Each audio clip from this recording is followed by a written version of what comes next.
Welcome to my channel. Today you will perform a 2D plane truss simulation that support loading mechanisms. The components CB and AB are made of A36 steel tubes with a dia of 50 mm and 30 mm. Our main task is to define the displacement as well as factor of safety. Let's start in Solidworks from the sketch and create a sketch on the front planes. First of all, you will draw a straight line, then assign the dimension to these both center lines, that is 400 millimeter and 100 millimeter. And after that, you will draw a solid line starting from this point and align with this origin. Add a relation between origin and this vertex, that is vertical relations.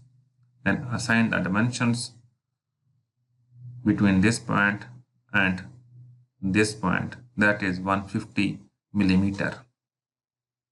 Now our sketch has been completed. Exit from sketch now. Now go to the weldments and assign a weldment profile to this sketch. We will assign the tube to select these both lines. So we have assigned a weldment profile. Then we will change the sizes of this profile. Outer diameter is 50 millimeter, while inner diameter is 30 millimeter. Now exit from sketch. So we have changed the weldment profiles. You can see here.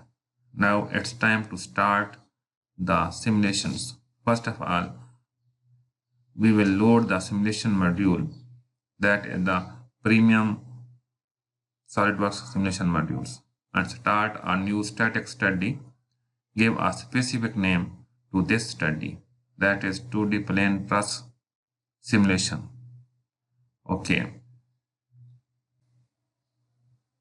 After that, our next step is to assign the material to both elements. The both elements are made of A36 steel. So go to the material properties and from the table select the A36 steel materials and click on the apply.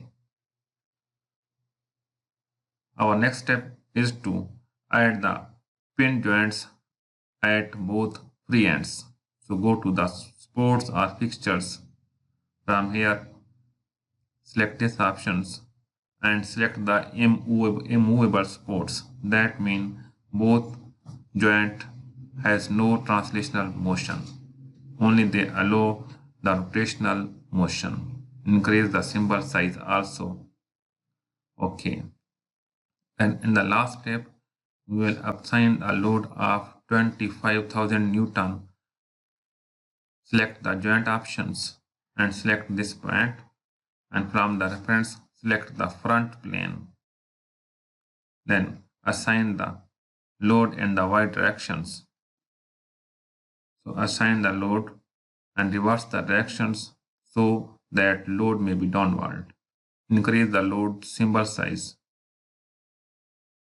That value of load is 25,000 Newton. So assign the load here and click on the check mark. Now run your simulation study of SolidWorks. Join our SolidWorks advanced level course on Udemy that is clear, to the point, affordable and trusted by students with great feedback. Don't stay average. Click the link now to enroll in our SolidWorks course on Udemy. So we have completed our simulation study. Our first task was to check the maximum displacement of this 2D plane truss. So you can see if we check the displacement in floating options. Select the floating and you can see the maximum displacement occur at the loading point. And after that, we can animate its behavior. Our next step is to calculate the factor of safety for whole problems. You can see minimum factor of safety is 10 for this truss element. We can also calculate the factor of safety of both elements separately. Go to the edit definitions, and from here select this option and select the element for which you want to check the factor of safety. For this element is 16. Similarly, we can check the factor of safety other elements will stand alone.